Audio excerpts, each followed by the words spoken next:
Iowa football has got to be the biggest mystery in all of sports. They have the worst offense in college football and somehow still won 10 games. Brian Ferentz was still the worst offensive coordinator in the country, and he had a job despite years of constant disappointment. So how did this happen? How did a well-respected university and head coach suddenly become the laughingstock of college football? How did one of the most elite defenses in college football get paired with this poopy, disgusting offense? Let's get into it. Kirk Ferentz is currently the longest tenured head coach in football, even longer than Bill Belichick. Iowa has been known for their tough defenses, NFL caliber offensive linemen, and tight end university. Additionally, the cornfields of Iowa aren't exactly breeding grounds for NFL players. Where most schools recruit heavily in Texas, California, and Florida, Iowa recruits from the Midwest. They constantly have 1, 2, and 3-star recruits that develop into some of the best players in the country. Kirk Ferentz has spent the last 24 years growing his reputation as one of the best coaches in football, and he's also beloved in Iowa. It's rumored that earlier in his career he had many offers from other colleges and NFL teams but declined them to stay at Iowa. There have been some massive wins that Iowa fans will likely remember while Ferentz has been there. Most notably the one against second-ranked Michigan in 2016 and then third-ranked Ohio State the next year. Two of the biggest wins in program history in back-to-back years. It was a blast watching this Iowa team. But since 1999, Ferentz has only won the Big Ten one time, and that was when the Big Ten didn't even have a championship game and they tied with Michigan. The recruiting has been an issue, but they've always excelled beyond what the recruiting ratings look like. They pride themselves on being a family-oriented football school. They even have the top floors of the local children's hospital see an unobstructed view of Kinnick Stadium. The coaches' kids played for Iowa, and some of them even started coaching there. Kirk Ferentz will always have the love and respect of the Iowa faithful, but the one major blemish on his resume will always be his sluggish offense and the hiring of his son, Brian. For those that don't know, Brian Ferentz was an offensive lineman for Iowa in 2005. His father, Kirk, had been the coach for about 6 years, and it made sense to follow his father to Iowa City. After college, Brian took a job working as a scout for the New England Patriots. He was then promoted to offensive assistant and eventually helped with tight ends before officially being the tight ends coach for the Pats. In his first year as tight ends coach, Brian drew pocket aces. He had the duo of Aaron Hernandez and Rob Gronkowski, which ended up being the best tight end unit in NFL history. The Patriots tight end unit led the league in yards, catches, and touchdowns.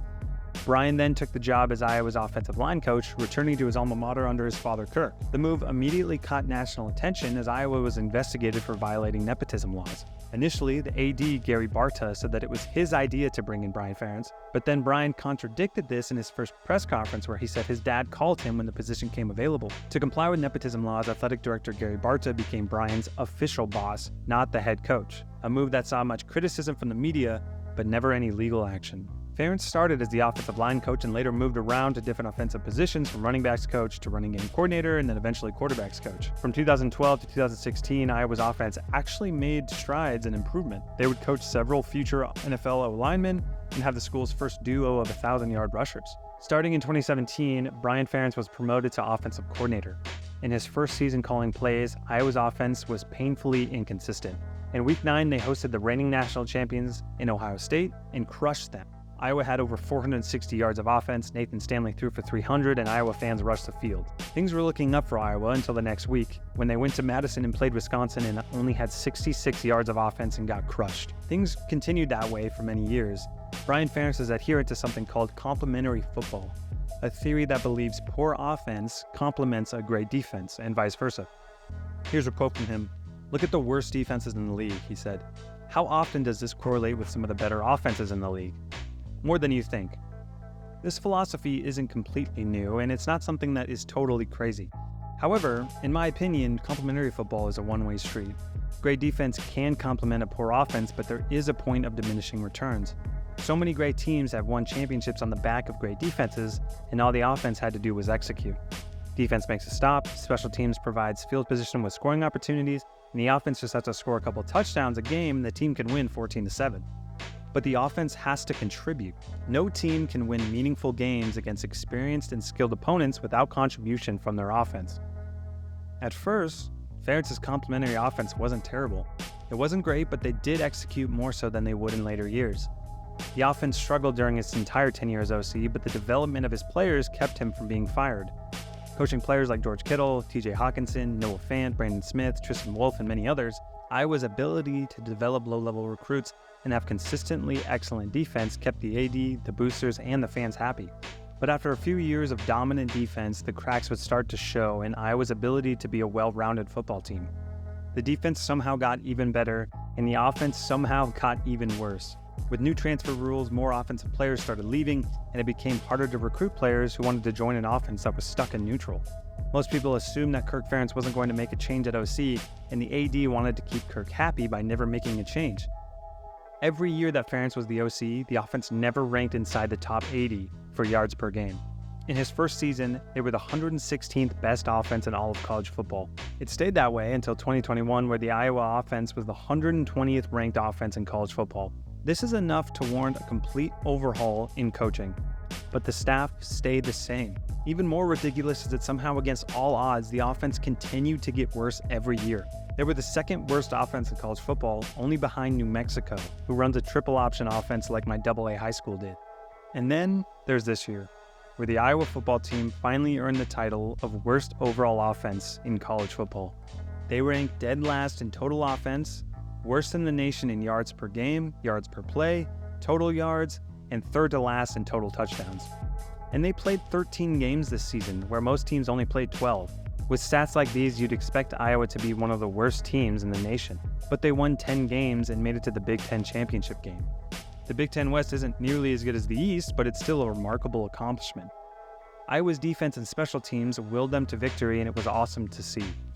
Iowa's defense ranked 5th overall in total defense, 2nd best in yards per play, 2nd best in total touchdowns, and this was all with an offense that stayed on the field for 3 plays and then punted every possession. Speaking of punting, they had more punt yards than any other team, and it wasn't even close. Iowa had 4,156 yards of net punts this year. The next closest was 3,367 by Navy. Iowa punted the ball so much that the next closest team in punting yards was still 789 yards behind them. And the worst part is that Brian Ferentz has done nothing to try to fix the offense. He is obsessed with running the same plays every game with little to no effectiveness. Even with Cade McNamara out, they made no attempt to reinvent their play style to accommodate Deacon Hill's strengths. They completely lacked any creativity or innovation. It was just sterile and hard to watch. This is a small sample size, but look at the set of plays from the Big Ten championship game. Iowa gets the ball in the 32. They complete a pass for 7 yards. Amazing. 2-yard run, 3-yard run, first down. Then a 1-yard run, a 2-yard run, a penalty, a run for 5 yards, and then a punt. Then it continues. Run for 5, run for 4, run for 2, pass complete for 2, pass complete for 5, incomplete, punt. Everything is the same. Punt, punt, punt, punt, over and over again. And they didn't make any changes to this. This is where the designated performance objective came into play. If you haven't heard about it, in April of 2023, Iowa football announced they were going to keep Brian Ferentz as the school's offensive coordinator, but in the 2023 season, Iowa would have to score 25 points a game or else he would be fired. This has never happened in sports. The entire decision process reeks of nepotism and stubbornness.